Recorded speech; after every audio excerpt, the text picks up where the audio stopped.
companheiras e queridos companheiros, eu não sei se esse som aumenta um pouquinho mais, porque facilitaria a minha voz já rouca. Esse aqui acho que está melhor, Stuka.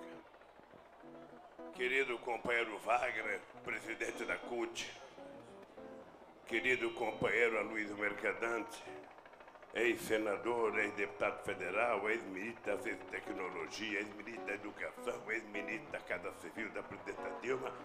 Porra, se eu tivesse tantos títulos assim, eu seria presidente da República. Companheiro Guilherme Boulos, nosso companheiro que está iniciando uma jornada sendo candidato a presidente da República pelo PSOL, mas é um companheiro da mais alta qualidade que vocês têm que levar em conta a seriedade desse menino. Eu digo menino porque ele só tem 35 anos de idade e quando eu fiz a greve de 78, eu tinha 33 anos de idade e consegui, através da greve, chegar a criar um partido e virar presidente. Você tem futuro, meu irmão. É só não desistir nunca. Quero cumprimentar essa garota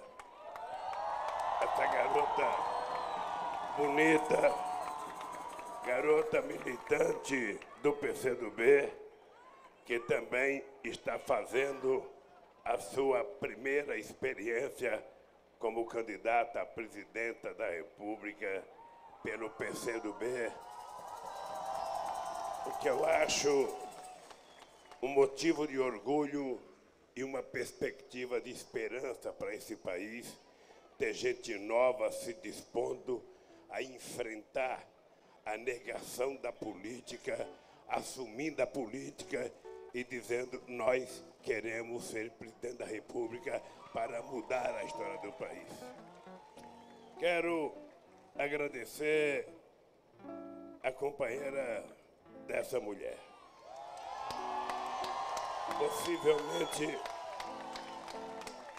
Possivelmente a mais injustiçada das mulheres que um dia ousaram fazer política nesse país.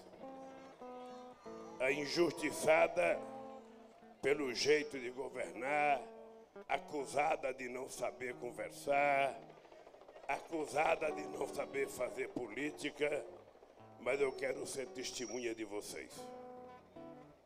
A Dilma foi a pessoa que me deu a tranquilidade de fazer quase tudo que eu consegui fazer na presidência da República pela confiança, pela seriedade e pela qualidade e competência técnica da Dilma. Eu sou grato de coração, porque não teria sido o que foi se não fosse a companheira Dilma. Portanto, Dilma, você sabe que eu serei profundamente para o resto da vida, repartirei o meu sucesso na presidência com Vossa Excelência, independentemente do que aconteça nesse mundo. Quero cumprimentar o meu querido companheiro Fernando Haddad, que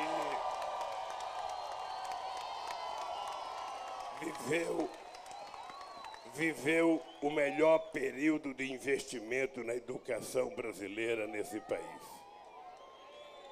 Quero cumprimentar o meu companheiro Celso Amorim, companheiro que certamente foi o mais importante ministro das Relações Exteriores que esse país já teve, que colocou o Brasil como protagonista mundial durante todo o nosso governo. Quero parabenizar o nosso companheiro Ivan Valente, deputado pelo PSOL, companheiro que está aqui. Quero cumprimentar o nosso valoroso, extraordinário João Pedro Steder, presidente e coordenador do Movimento Sem Terra. Quero cumprimentar, eu não tenho nome, mas o presidente do companheiro do PSOL, o Juliano, jovem presidente do PSOL. Obrigado, presidente. Quero cumprimentar o nosso querido escritor Fernando de Moraes, que está escrevendo uma biografia do meu governo que nunca termina, porra. Eu estou quase para morrer e não termina a minha biografia. Quero cumprimentar o nosso querido companheiro Paulo Pimenta, líder do PT, o homem que tem o blog dos deputados mais importante em Brasília e o cidadão que melhor tem enfrentado o Moro e a Operação Lava Jato naquilo que são os defeitos dela. Parabéns, companheiro Pimenta. Quero cumprimentar o índio mais esperto do Brasil, o presidente do Piauí, o governador do Piauí, o companheiro Wellington, está cumprindo o 3º mandato e pelo andar das pesquisas, ele está a caminho de cumprir o 4º mandato como governador do estado do Piauí.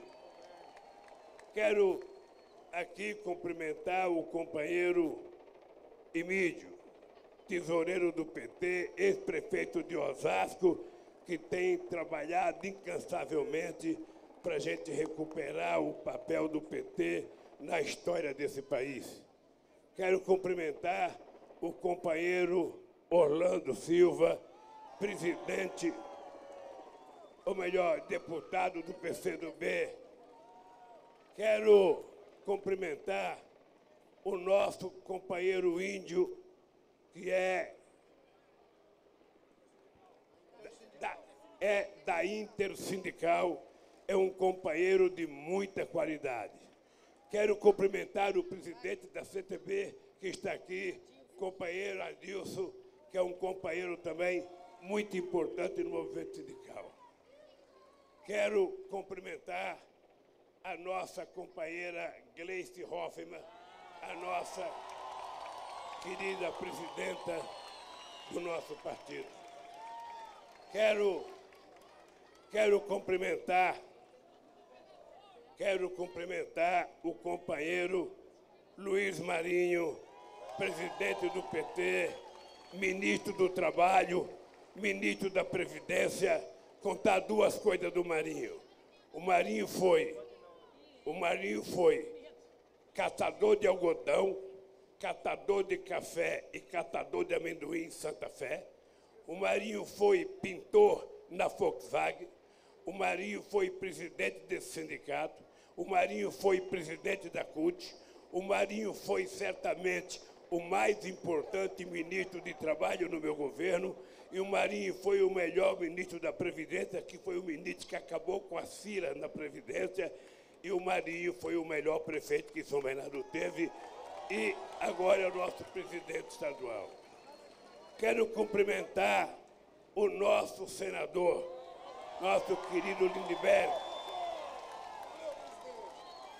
grande Lindbergh, que eu conheci ainda na campanha para derrubar o Collor. Tentei tirá-lo do PCdoB para levar para o PT, mas a minha relação de amizade com o João Amazonas era tão forte que eu não tive coragem de conversar com ele. Quero cumprimentar aqui, gente, eu não tenho o nome de todo mundo, eu quero cumprimentar, chamar aqui o Wagner, presidente do Sindicato dos Metalúrgicos de São Bernardo, e o companheiro Moisés. Eu quero... é que está ali atrás, eu não estou vendo o nosso companheiro, senador da República, não vereador, mas futuro senador, Eduardo Suplicy, que está aqui.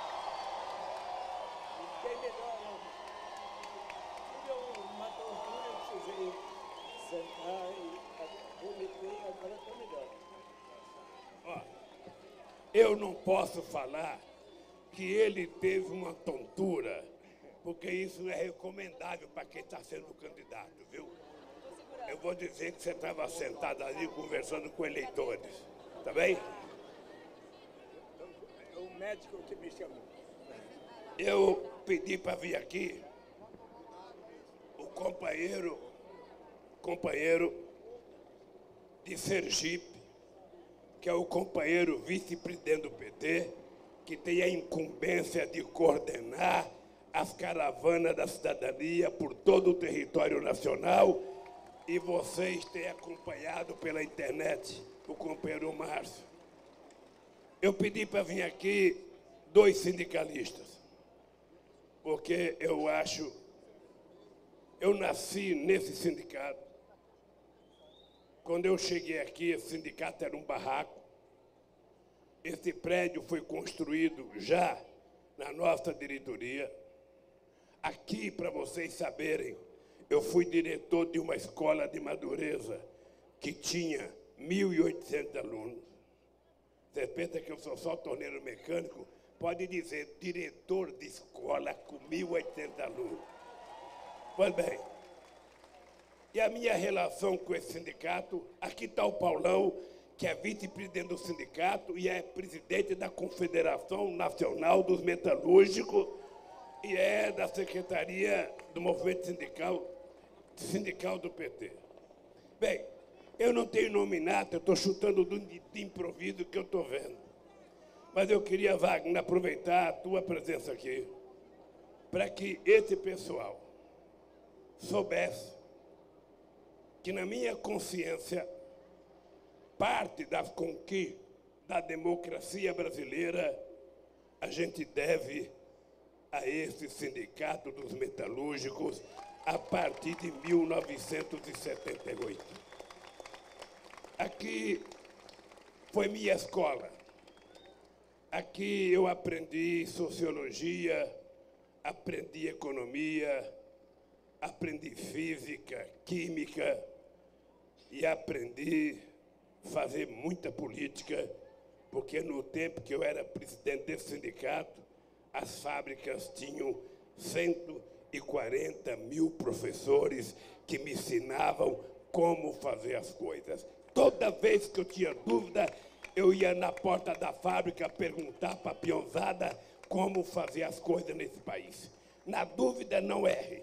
Na dúvida, pergunte. E se você perguntar, a chance de você acertar é muito maior. E o Wagner é o companheiro que está cedendo esse prédio para a gente fazer toda a nossa campanha. E quero agradecer ao Moisés. O Moisés é companheiro do Wagner, é o diretor financeiro do sindicato, e é um companheiro que nunca se negou a contribuir com o movimento social, a contribuir com outras tarefas da democracia, não para partido político, mas para o movimento social. Esse sindicato nunca negou absolutamente nada. Então eu quero uma salva de palmas para esses companheiros que são um sustentáculo da nossa luta. Esse sindicato, diferente de outros sindicatos, esse sindicato tem quase 283 diretores. Para ser diretor desse sindicato, as pessoas têm que ser eleitas pelo chão da fábrica por um comitê. Se não tiver no chão da fábrica, não é eleito. E depois de eleito no membro do comitê, se escolhe os que vão ser diretor do sindicato, e tem a diretoria executiva, mas tem 283 pessoas que são diretores e que são conselheiros. Se a gente fizesse isso em todo o sindicato do Brasil, certamente a gente teria muito menos pelego no movimento sindical brasileiro. Pois bem, eu fiz questão de citar eles, porque às vezes o cara compra o alimento, lava o alimento, cozinha o alimento, leva para a gente comer e a gente sai sem saber que não deu alimento. Então, foi esses guerreiros aqui que deram essa possibilidade extraordinária da gente estar aqui fazendo isso. A segunda coisa é que Eu confesso que vivi os meus melhores momentos políticos nesse sindicato. Eu nunca esqueci a minha matrícula do sindicato. A minha matrícula é 25.986 de outubro de setembro de 1968. E de lá para cá, eu mantenho uma relação com esse sindicato, que eu acho que é a relação mais forte, porque qualquer presidente que tem aqui, Vicentinho já foi presidente, Meneghelli já foi presidente, Guiba já foi presidente, Zé Nobre já foi presidente, Feijó já foi presidente, quem mais? O Guiba, já falei, agora o Vagnão, e por todos eles eu sou tratado como se ainda fosse presidente desse sindicato pela relação que nós ficamos. Mas aqui, ao Rafael, foi o penúltimo presidente aqui. Eu queria dizer para vocês que eu estou contando isso para tentar chegar ao que eu quero dizer para vocês. Em 1979, esse sindicato fez uma das greves mais extraordinárias. E nós conseguimos fazer um acordo com a indústria automobilística que foi talvez o melhor. E eu tinha uma comissão de fábrica com 300 trabalhadores. E o acordo era bom. E eu resolvi levar o acordo para a Assembleia. E resolvi pedir para a comissão de fábrica ir mais cedo para conversar com a peãozada. E eu fazia assembleia de manhã para evitar que o pessoal bebesse um pouquinho à tarde. Porque quando a gente bebe um pouquinho, a gente fica mais ousado. Mesmo assim, não evitava, porque o cara levava litro de conhaque dentro da mala. E eu ainda passava e tomava uma dosinha para a garganta ficar melhor. Coisa que não aconteceu hoje. Pois bem, nós começamos a colocar o acordo em votação. E 100 mil pessoas no estado da Vila Euclides não aceitavam o acordo. Era o melhor possível. A gente não perdia dia de férias, não perdia 13º salário e tinha 15% de aumento. Mas a peãozada estava tão radicalizada que queria 83 ou nada. E nós conseguimos. E aí passamos um ano sendo chamado de pelego pelos trabalhadores. A gente, Guilherme, ia na porta de fábrica, a peãozada, ô Jorge Viana, está aqui o meu querido senador do Acre, que eu não vi, ele é baixinho, nosso querido companheiro, foi governador, foi prefeito, agora é senador do Acre. Obrigado pela presença, companheiro Jorge.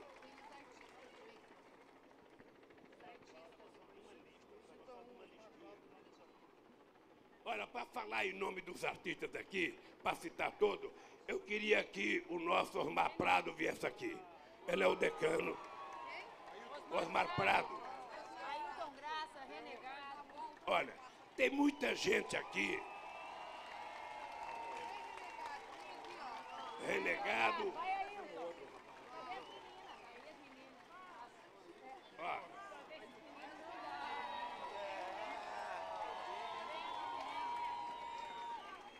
Olha. Tem a mulherada de Belém do Pará. E tem a mulherada do Pará também que está aqui. Mas eu citei o Osmar Prado, porque o Osmar Prado é um artista de uma qualidade irrepreensível.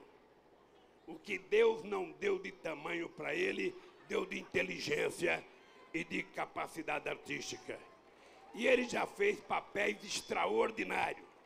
Mas tem um que eu nunca esqueço, que ele era o motorista e ele era tratado como se fosse chamado de tabaco. E o tabaquinho marcou a minha vida e eu fico mais feliz porque ele tem uma posição política extraordinária. E eu acho que isso aqui tem lado, esse tem lado, esse tem lado, esse tem lado. E é com essa gente que a gente vai construir a nova política desse país. Marco Aurélio, minha água, Marco Aurélio. Só posso dizer uma coisinha do tabaco? Posso dizer? Olha, eu vou dar para ele dizer uma coisinha sobre o tabaco. O tabaco tinha 3 mulheres e ainda o que tinha por fora. Aí eu pedi ao autor que desse o final do tabaco, ele sendo traído, porque todo traidor um dia é traído. E aí aparece a mulher do tabaco com uma penca de filho grávida. E ele diz, mulher, como é que você está grávida? Faz mais de um ano que eu não vou lá. Isso é vingança das mulheres. Vingança, porque o homem pensa que só ele é esperto. Mas as mulheres também são espertas. Então, companheiros e companheiras, nós conseguimos, os trabalhadores não aprovaram o acordo. Olha, tem uma pessoa passando mal ali na frente, ali perto da escada, ó, nessa direção.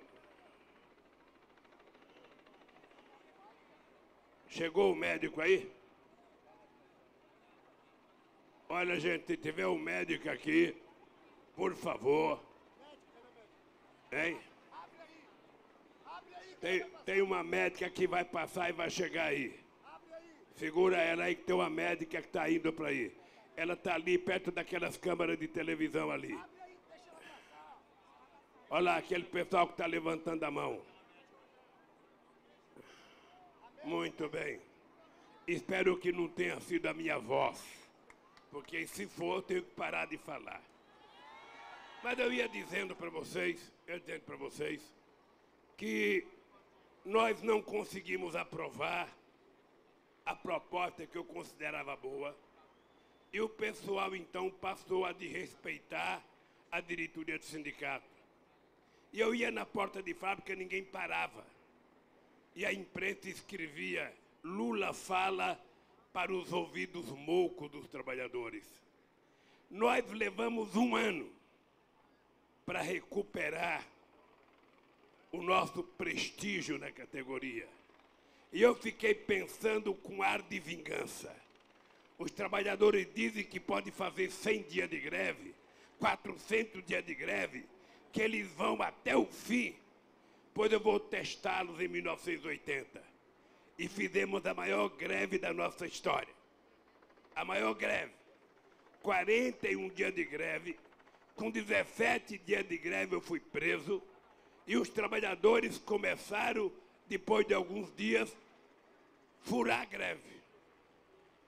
E nós, então, eu sei que o Tuma, eu sei que o doutor Almir, eu sei que o doutor Vilela ia dentro da cadeia e falava assim para mim, ô Lula, você tem que acabar com a greve. Você precisa dar um conselho para acabar com a greve. E eu dizia, eu não vou acabar com a greve. Os trabalhadores vão decidir por conta própria. O dado concreto é que ninguém aguentou 41 dias. Porque na prática o companheiro tinha que pagar leite, tinha que pagar a conta de luz, tinha que pagar gás. A mulher passou a cobra dele, o dinheiro do pão. Ele então começou a sofrer pressão, não aguentou. Mas é engraçado porque na derrota a gente ganhou muito mais sem ganhar economicamente do que quando a gente ganhou economicamente. Significa que não é dinheiro que resolve o problema de uma greve. Não é 5%, não é 10%. É o que está embutido de teoria política, de conhecimento político e de tese política numa greve. Agora, nós estamos quase que na mesma situação. Quase que na mesma situação. Eu estou sendo processado e eu tenho dito claramente, o processo do meu apartamento, eu sou o único ser humano que estou processado por um apartamento que não é meu. E eles sabem que o Globo mentiu quando disse que era meu. A Polícia Federal da Lava Jato, quando fez o inquérito, mentiu que era meu. O Ministério Público, quando fez a acusação, mentiu dizendo que era meu. E eu pensei que o Moro ia resolver e ele mentiu dizendo que era meu. E me condenou a 9 anos de cadeia. É por isso que eu sou um cidadão indignado. Porque eu já fiz muita coisa com os meus 72 anos. Mas eu não os perdoo por ter passado para a sociedade a ideia de que eu sou um ladrão. Deram a primazia dos bandidos fazer um pichuleco pelo Brasil inteiro. Deram a primazia dos bandidos chamar a gente de petralha. Deram a primazia de criar quase que um clima de guerra, negando a política nesse país. E eu digo todo dia, nenhum deles tem coragem ou dorme com a consciência tranquila da honestidade, da inocência que eu durmo. Nenhum deles. Eu não estou acima da justiça. Se eu não acreditasse na justiça, eu não tinha feito um partido político. Eu tinha proposto uma revolução nesse país. Mas eu acredito na justiça, numa justiça justa, numa justiça que vota um processo baseado nos autos do processo, baseado nas informações das acusações, das defesas, na prova concreta que tem a arma do crime. O que eu não posso admitir é um procurador que fez um PowerPoint e foi para a televisão dizer que o PT é uma organização criminosa que nasceu para roubar o Brasil e que o Lula, por ser a figura mais importante desse partido, o Lula é o chefe. E, portanto, se o Lula é o chefe, diz o procurador, eu não preciso de provas, eu tenho convicção. Eu quero que ele guarde a convicção dele para os comparsas deles, para os asseclas deles, e não para mim. Não para mim. Certamente um ladrão não estaria exigindo prova. Estaria de rabo preso, com a boca fechada, torcendo para a imprensa não falar o nome dele. Eu tenho mais de 70 horas de jornal nacional me triturando. Eu tenho mais de 70 capas de revistas me atacando. Eu tenho mais de milhares de páginas de jornais e matérias me atacando. Eu tenho mais a Record me atacando. Eu tenho mais a Bandeirante me atacando. Eu tenho mais a rádio do interior, a rádio de outros estados. E o que eles não se dão conta é que quanto mais eles me atacam, mais cresce a minha relação com o povo brasileiro.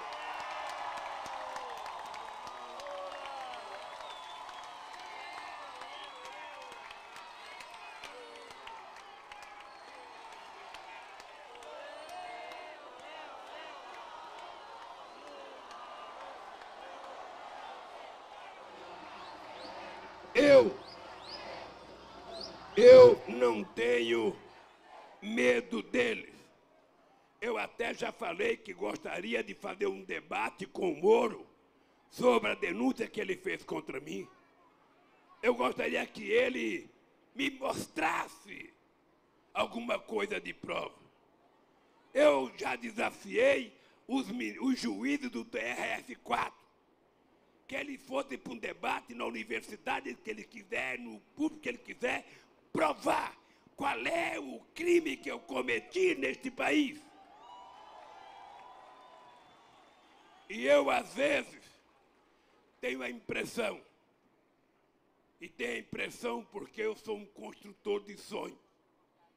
Eu, há muito tempo atrás, eu sonhei que era possível governar esse país envolvendo milhões e milhões de pessoas pobres na economia, envolvendo milhões de pessoas nas universidades, criando milhões e milhões de empregos nesse país, eu sonhei que era possível um metalúrgico sem diploma universidade cuidar mais da educação do que os diplomados e concursados que governaram esse país e cuidar da educação. Eu sonhei que era possível a gente diminuir a mortalidade infantil, levando leite, feijão e arroz para que as crianças pudessem comer todo dia. Eu sonhei que era possível pegar os estudantes da periferia e colocá-los nas melhores universidades desse país, para que a gente não tenha juízes e procuradores só da elite. Daqui a pouco nós vamos ter juízes e procuradores nascidos na favela de Heliópolis, nascidos em Itaquera, nascidos na periferia. Nós vamos ter muita gente do Sem Terra, do MTST, da CUT formado. Esse crime eu cometi. Eu cometia esse crime que eles não querem que eu cometa mais. É por conta desse crime que já tem uns 10 processos contra mim. E se for por esses crimes de colocar pobre na universidade, negro na universidade, pobre comer carne, pobre comprar carro, pobre viajar de avião, pobre fazer sua pequena agricultura, ser microempreendedor, ter sua casa própria. Se esse é o crime que eu cometi, eu quero dizer, eu vou continuar sendo criminoso nesse país, porque vou fazer muito mais. Vou fazer muito mais.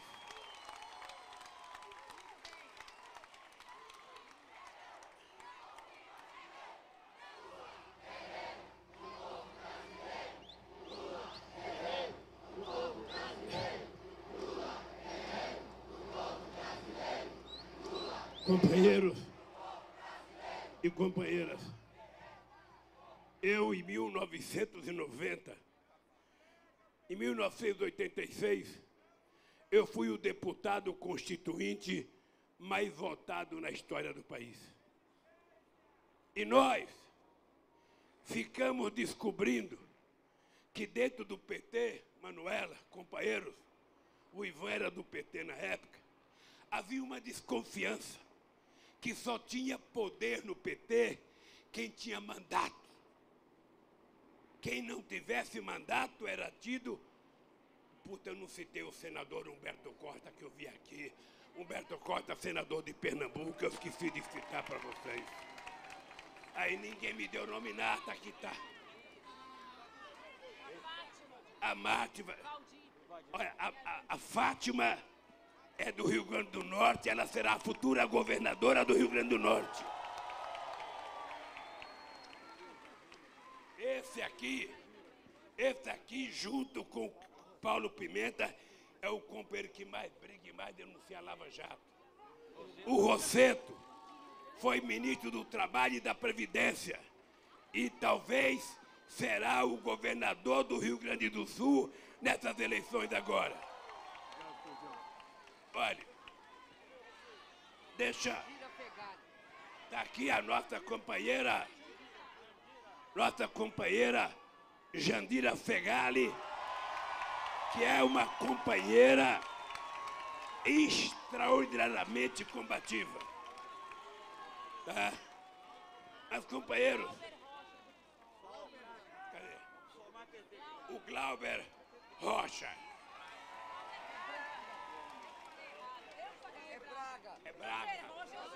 É Braga, porra. Ô, gente, quem vai pegando lista vai trazendo pra mim. Alguém prepara uma nominata pra mim que eu vou citando as pessoas. Então, companheiros, quando eu percebi que o povo desconfiava que só tinha valor no PT quem era deputado, Manuela e Guilherme, sabe o que eu fiz? Deixei de ser deputado, porque eu queria provar ao PT que eu ia continuar sendo a figura mais importante do PT sem ter mandato. Porque se alguém quiser ganhar de mim no PT, só tem um jeito, é trabalhar mais do que eu e gostar do povo mais do que eu. Porque se não gostar, não vai ganhar. Pois bem, nós agora estamos num trabalho delicado. Eu talvez viva um momento de maior indignação que um ser humano vive. Não é fácil o que sofre a minha família. Não é fácil o que sofre os meus filhos. Não é fácil o que sofreu a Marisa. E eu quero dizer que a antecipação da morte da Marisa foi a safadeza e a sacanagem que a imprensa e o Ministério Público fizeram contra ela. Tenho certeza. Porque essa gente, eu acho que não tem filho, eu acho que não tem alma e não tem noção do que sente uma mãe ou um pai quando vê um filho massacrado, quando vê um filho sendo atacado. E eu, então, companheiros, resolvi levantar a cabeça. Não pense que eu sou contra a Lava Jato, não. A Lava Jato, se pegar bandido, tem que pegar bandido mesmo que roubou e prender. Todos nós queremos isso. Todos nós, a vida inteira, dizíamos, só prende pobre, não prende rico. Todos nós dizíamos. E eu quero que continue prendendo o rico. Eu quero. Agora, qual é o problema? É que você não pode fazer julgamento subordinado à imprensa. Porque, no fundo, você destrói as pessoas na sociedade, na imagem das pessoas, e depois os juízes vão julgar e falam: eu não posso ir contra a opinião pública, porque a opinião pública está pedindo para caçar. Quem quiser votar com base na opinião pública, largue a toga e vá ser candidato a deputado. Escolha um partido político e vá ser candidato. Ora, a toga, ela é um emprego vitalício. O cidadão tem que votar apenas com base nos autos do processo. Aliás, eu acho que o ministro da Suprema Corte não deveria dar declaração de como vai votar. Nos Estados Unidos, termina a votação e você não sabe em que o cidadão votou, exatamente para que ele não seja vítima de pressão. Imagina um cara sendo acusado de suicídio e não tenha sido ele o assassino. O que é que a família do morto quer? Que ele seja morto, que ele seja condenado. Então, o juiz tem que ter, diferentemente de nós, a cabeça mais fria, mais responsabilidade de fazer acusação ou de condenar. O Ministério Público é uma instituição muito forte. Por isso, esses meninos que entram muito novo, fazem um curso de direito, depois faz 3 anos de concurso, porque o pai pode pagar. Esses meninos precisavam conhecer um pouco da vida, conhecer um pouco de política, para fazer o que eles fazem na sociedade brasileira. Tem uma coisa chamada responsabilidade. E não pense que quando eu falo assim, eu sou contra. Eu fui presidente, indiquei 4 procuradores e fiz discurso em todas as posses. E eu dizia: quanto mais forte for a instituição, mais responsável os seus membros têm que ser. Você não pode condenar a pessoa pela imprensa, para depois você julgá-la. Vocês estão lembrados que quando eu fui prestar depoimento lá em Curitiba, eu disse para o Moro: você não tem condições de me absolver, porque a Globo está exigindo que você me condene e você vai me condenar. Pois bem, eu acho que tanto o TRF4 quanto o Moro, a Lava Jato e a Globo, elas têm um sonho de consumo. O sonho de consumo é que, primeiro, o golpe não terminou com a Dilma. O golpe só vai concluir quando eles conseguirem convencer que o Lula não possa ser candidato a presidente da República em 2018. Eles não querem, não é porque eu vou ser eleito, eles não querem que eu participe, apenas porque tem a possibilidade de cada um de nós se eleger. Eles não querem o Lula de volta, porque pobre, na cabeça deles, não pode ter direito. Pobre não pode comer carne de primeira. Pobre não pode andar de avião. Pobre não pode fazer universidade.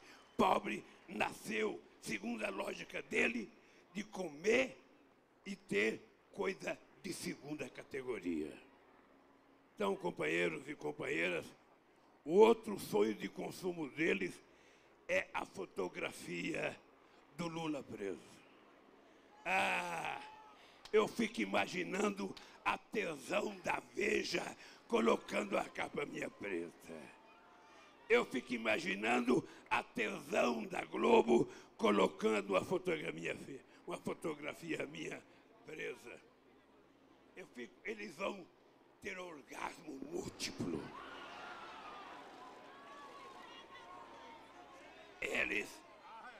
Eles decretaram a minha prisão. E deixa eu contar uma coisa para vocês. Eu vou atender o mandato deles. E vou atender porque eu quero fazer a transferência de responsabilidade. Eles acham que tudo que acontece nesse país acontece por minha causa. Eu já fui condenado a 3 anos de cadeia, porque um juiz em Manaus entendeu que eu não preciso de arma. Eu tenho uma língua felina, então era preciso fazer o Lula calar, porque se ele não calar, ele vai continuar falando frases como eu falei. Está chegando a hora da onça beber água, e os camponeses mataram um fazendeiro, e eles acham que essa frase minha era senha. O que eu quero transferir de responsabilidade? Eles já tentaram me prender por obstrução de justiça. Não deu certo. Eles agora querem me pegar numa prisão preventiva, que é uma coisa mais grave, porque não tem habeas corpus. O Vacari já está preso há 3 anos. O Marcelo Odebrecht gastou 400 milhões e não teve habeas corpus. Eu não vou gastar um tostão, mas eu vou lá com a seguinte crença. Eles vão descobrir pela primeira vez o que eu tenho dito todo dia. Eles não sabem que o problema desse país não chama-se Lula. O problema desse país chama-se vocês, a consciência do povo, o Partido dos Trabalhadores, o PCdoB, o MST, o MTST. Eles sabem que tem muita gente. E aquilo que a nossa pastora diz, e eu tenho dito todo o discurso, não adiantam tentar evitar que eu ande por esse país, porque tem milhões e milhões de Lulas, de Bolo, de Manuela, de Dilma Rousseff para andar por mim. Não adianta tentar acabar, sabe, com as minhas ideias. Elas já estão pairando no ar e não tem como prendê-las. Não adianta tentar parar o meu sonho, porque quando eu parar de sonhar, eu sonharei pela cabeça de vocês e pelo sono de vocês.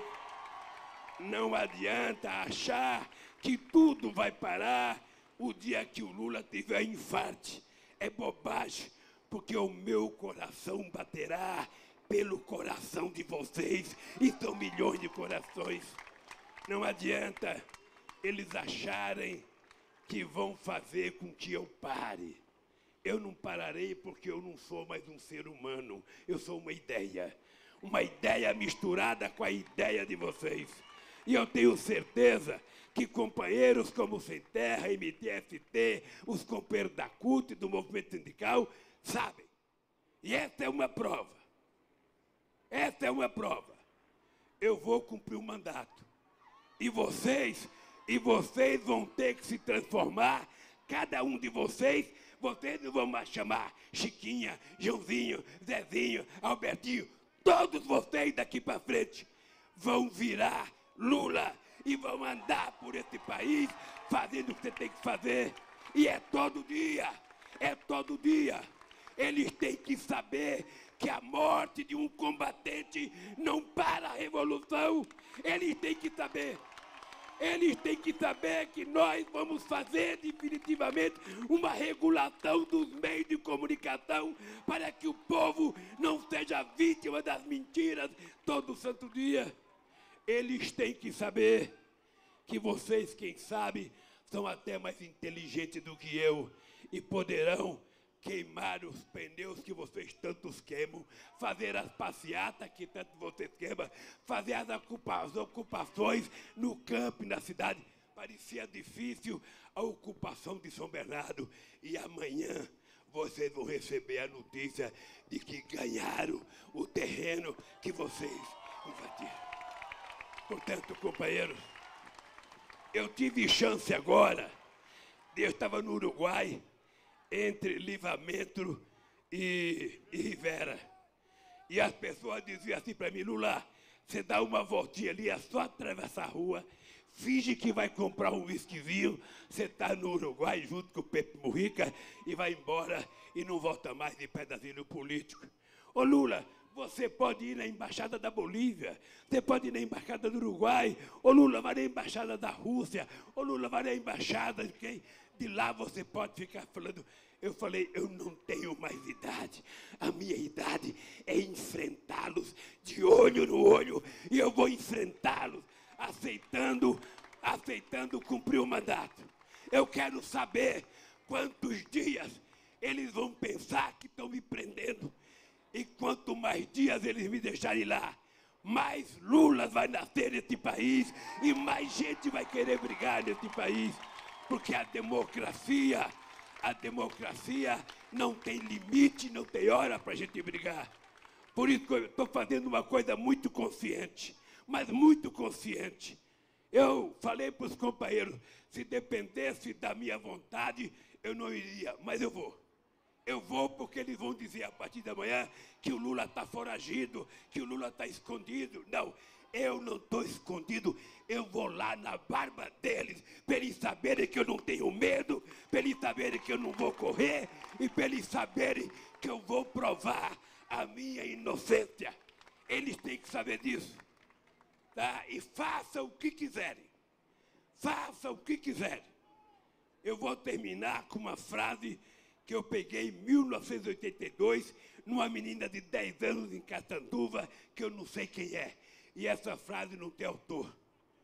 A frase dizia: os poderosos podem matar uma, duas ou três rosas, mas jamais conseguirão deter a chegada da primavera. E a nossa luta é em busca da primavera. Eles têm que saber que nós queremos mais casa, nós queremos mais escola, nós queremos menos mortalidade, nós não queremos repetir a barbaridade que fizeram com a Marielle no Rio de Janeiro, nós não queremos repetir a barbaridade que fazem com meninos negros na periferia desse país, nós não queremos mais que volte a desnutrição, a mortalidade por desnutrição nesse país. Nós não queremos mais que um jovem não tenha esperança de entrar na universidade, porque nesse país, esse país é tão cretino que ele foi o último país do mundo a ter uma universidade. O último, todos os países mais pobres tiveram, porque eles não queriam que a juventude brasileira estudasse. E falaram que custava muito fazer escola. É se perguntar quanto custou não fazer há 50 anos atrás. Então eu quero que vocês saibam que eu tenho orgulho, profundo orgulho, de ter sido o único presidente da República sem ter um diploma universitário, mas sou o presidente da República que mais fiz universidade na história desse país, para mostrar para essa gente que não confunda inteligência com quantidade de anos na escolaridade. Isso não é inteligência, é conhecimento. Inteligência é quando você sabe tomar decisão. Inteligência é quando você tem lado. Inteligência é quando você não tem medo de discutir com os companheiros aquilo que é prioridade. E a prioridade desse país é garantir que esse país volte a ter cidadania. Não vão vender a Petrobras. Vamos fazer uma nova constituinte. Vamos revogar a lei do petróleo que eles estão fazendo. Não vamos deixar vender o BNDES. Não vamos deixar vender a Caixa Econômica, não vamos deixar destruir o Banco do Brasil e vamos fortalecer a agricultura familiar, que é responsável por 70% do alimento que nós comemos nesse país. É com essa crença, companheiros, de cabeça erguida, como eu estou falando com vocês, que eu quero chegar lá e falar para o delegado, estou à sua disposição. E a história, daqui a alguns dias, vai provar que quem cometeu o crime foi o delegado que me acusou, foi o juiz que me julgou e foi o Ministério Público que foi liviano comigo. Por isso, companheiros, eu não tenho lugar no meu coração para todo mundo. Mas eu quero que vocês saibam, se tem uma coisa que eu aprendi a gostar nesse mundo, é da minha relação com o povo. Quando eu pego na mão de um de vocês, quando eu abraço um de vocês, quando eu beijo, porque agora estou beijando homem e mulher igualzinho, não mistura mais. Quando eu beijo um de vocês, eu não estou beijando com segundas intenções. Eu estou beijando porque quando eu era presidente, eu dizia, eu vou votar para onde eu vim. E eu sei quem são meus amigos eternos e quem são os amigos eventuais. Os de gravatinha que iam atrás de mim, agora desapareceram. E quem está comigo é aqueles companheiros que eram meus amigos antes de eu ser presidente da República. É aqueles que comiam rabada aqui no Zelão. É aqueles que comiam frango com polenta ali no Demarque. É aqueles que tomavam caldo de mocotó no Zelão. Esses continuam sendo os nossos amigos. É aqueles que têm coragem de invadir um terreno para fazer casa. É aqueles que têm coragem de fazer uma greve contra a Previdência. É aqueles que têm coragem de fazer, sabe, uma greve ou ocupar um campo para fazer uma fazenda produtiva. É aqueles que, na verdade, precisam do Estado. Então, companheiros, eu vou dizer uma coisa a vocês. Vocês vão perceber que eu sairei dessa maior, mais forte, mais verdadeiro e inocente, porque eu quero provar que eles é que cometeram um crime político de perseguir um homem que tem 50 anos de história política. E por isso eu sou muito grato. Eu não tenho como pagar a gratidão, o carinho e o respeito que vocês têm dedicado por mim nesses tantos anos. E quero dizer a você, Guilherme, e a Manuela, quer dizer a vocês dois, que para mim é motivo de orgulho pertencer a uma geração que está, no final dela, vendo nascer dois jovens disputando o direito de ser presidente da República desse país. Por isso, companheiros, um grande abraço. Pode ficar certo, esse pescoço aqui não baixa. A minha mãe já fez o pescoço curto para ele não baixar. E não vai baixar, porque eu vou de cabeça erguida e vou sair de peito estufado de lá, porque vou provar a minha inocência. Um abraço, companheiros, obrigado, mas muito obrigado a todos vocês pelo que vocês me ajudaram. Um beijo, querido, muito obrigado. Lula.